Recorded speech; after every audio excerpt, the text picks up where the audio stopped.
2011-এ গ্রামীণ ব্যাংকের এগেনস্টে আমি একটা রিট ফাইল করি, যেটাতে রুল ইস্যু হয়েছিল।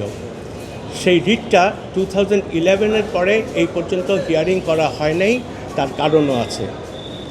ওইটাতে আমি জানতে চেয়েছিলাম যে তোমরা গ্রামীণ ব্যাংক, তোমরা যে মাইক্রো ক্রেডিট বা এই এই ছোটো অ্যামাউন্টের সুদ দাও, তোমরা কত ইন্টারেস্ট চার্জ করো, নাম্বার 1।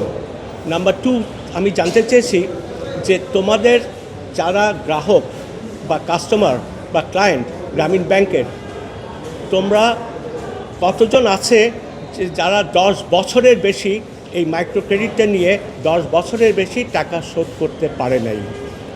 গ্রামীণ ব্যাংক এই রিটে পার্টিসিপেট করে নাই for one reason or another. সেই সময়ে এই রিটটা হিয়ারিং করতে দেওয়া হয় নাই। আমি ডিটেলসে পাবলিকলি যাচ্ছি না।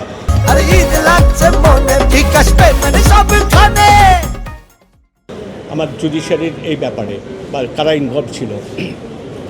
সেকেন্ডলি, এখন যে রিটটা ফাইল করেছি সেটা ওটার সাথে কিছু সামঞ্জস্যতা আছে। এই রিটে পার্টি হচ্ছে বাংলাদেশ ব্যাংক, পার্টি হচ্ছে আমাদের secretary of finance ministry, third হচ্ছে গ্রামীণ ব্যাংক অ্যান্ড প্রফেসর ইউনুস। গ্রামীণ ব্যাংকের সাথে প্রফেসর ইউনুস কেন এসছে? বিকজ নোবেল প্রাইজ কিন্তু পেয়েছে প্রফেসর ইউনুস অ্যান্ড গ্রামীণ ব্যাংক, যেটা দিনের কোথাও নাই একটা কমার্শিয়াল ব্যাংকে নোবেল প্রাইজ দেওয়া হবে। এখন যে মামলাটা করেছে সেখানে কি চেয়েছি? সেখানে জানতে চেয়েছি যে তোমরা কত পার্সেন্ট ইন্টারেস্ট চার্জ করছো, নাম্বার 1। নাম্বার 2, যদি কোনো কমার্শিয়াল ব্যাংকের থেকে আপনি লোন নেন, কমার্শিয়াল ব্যাংকে 1 লাখ টাকার লোন নিলে আপনি যদি 3 লাখ টাকা পরিশোধ করেন, তারপরে আর কোনো কিছু পরিশোধ করতে হবে না। আচ্ছা, তাকে অব্যাহতি দিয়ে দেওয়া হয়। সেকেন্ডলি, গ্রামীণ ব্যাংকের ক্ষেত্রে যেটা বললাম, 10 বছরের বেশি একজন সুদ দিয়ে যাচ্ছে কাবলিওয়ালার মতো। এই প্রিন্সিপাল অ্যামাউন্ট দিতে হবে না, সুদ দাও।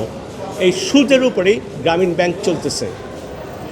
আরও লিখেছি যে 18th and 19th সেঞ্চুরির আমেরিকার যে স্লেভরা ছিল, তারা সারাদিন কাজ করে শান্তিতে ঘুমাতে যেত। একটা মহিলা যারা ভূমিহীন হিসাবে লোন নিয়েছে, তারা 10 বছর পরেও লোন শোধ করতে পারছে না।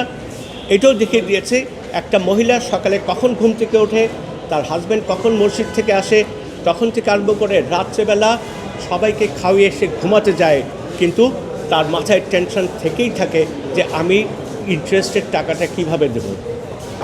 এখন আমি যেটা চাচ্ছি সেটা হচ্ছে গ্রামীণ ব্যাংক, যেটার যেই টার্মসে রুল দেওয়া হয়েছে, 1 লাখ টাকার জায়গায় 3 লাখ টাকা যদি হয়ে যায়, বা 25 লাখ টাকার জায়গায় যদি 75,000 হয়ে যায়, তারপরে তাকে আর কোনো টাকা দিতে হবে না।